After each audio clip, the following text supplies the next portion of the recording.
ایک بیوقوف دوسرے سے، اگر تم مجھے یہ بتا دو کہ میری جھولی میں کیا ہے تو ایک انڈا تمہارا، اگر یہ بتا دو کہ کتنے انڈے ہیں تو 12 کے 12 تمہارے۔ دوسرا بیوقوف بولا، بھائی بڑا مشکل سوال پوچھا ہے، تم کوئی نشانی تو بتاؤ۔ پہلا بیوقوف بولا، سفیدی میں پیلا پیلا۔ دوسرے بیوقوف نے کہا، ہاں ہاں میں سمجھ گیا، مولیوں میں گاجریں۔ باجی اخبار پڑھتے ہوئے، ایک شخص کنویں میں گر کر جان سے ہاتھ دھو بیٹھا۔ بیٹا سوچتے ہوئے بولا، بے وقوف، جب وہ کنویں میں گر ہی گیا تھا تو پانی سے ہاتھ دھو لیتا۔ ایک صاحب رنجیدہ بیٹھے ہوئے تھے، ان کا ایک ان پڑھ دوست ملنے آیا تو اس نے غم کی وجہ پوچھی تو انہوں نے جواب دیا، میرے بیٹے کا ہارٹ فیل ہو گیا ہے۔ یہ کہتے ہوئے وہ پھوٹ پھوٹ کر رونے لگے۔ دوست بولا، اس میں رونے کی کیا بات ہے، اس سال فیل ہوا ہے تو اگلے سال پاس ہو جائے گا۔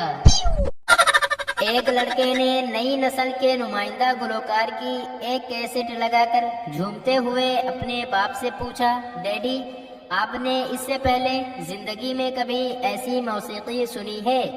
باپ نے ٹھنڈی سانس لے کر جواب دیا، موسیقی کا تو کچھ نہیں کہہ سکتا، البتہ ایک بار میں نے ایسی آوازیں ضرور سنی تھی۔ یہ اس وقت کا ذکر ہے جب ایک سڑک پر 2 ٹرک بڑے زور سے ٹکرا گئے تھے۔ ایک ٹرک پر دودھ کے خالی ڈرم لدے ہوئے تھے اور دوسرے پر مویشی۔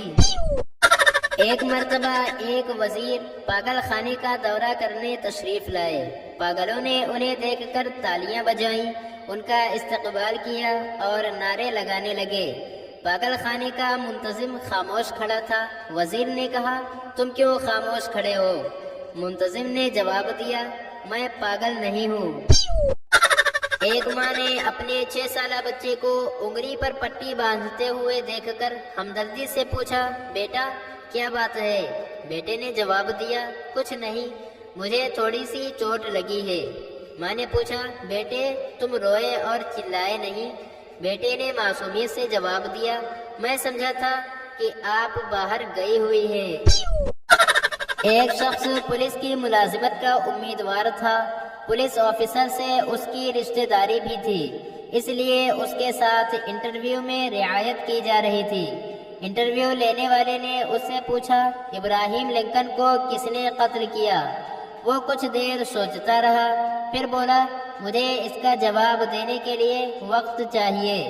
انٹرویو لینے والے نے کہا، ہاں ٹھیک ہے، آپ جائیں اور کل صحیح جواب لے کر آئیں۔ امیدوار گھر واپس آیا تو اس کی بیوی نے پوچھا، انٹرویو کیسا رہا؟ کیا ملازمت مل گئی؟ امیدوار نے جواب دیا، لگتا تو ایسے ہی ہے، کیونکہ انہوں نے مجھے ایک قتل کا کیس دیا ہے اور قاتل کی تلاش پر لگا دیا ہے۔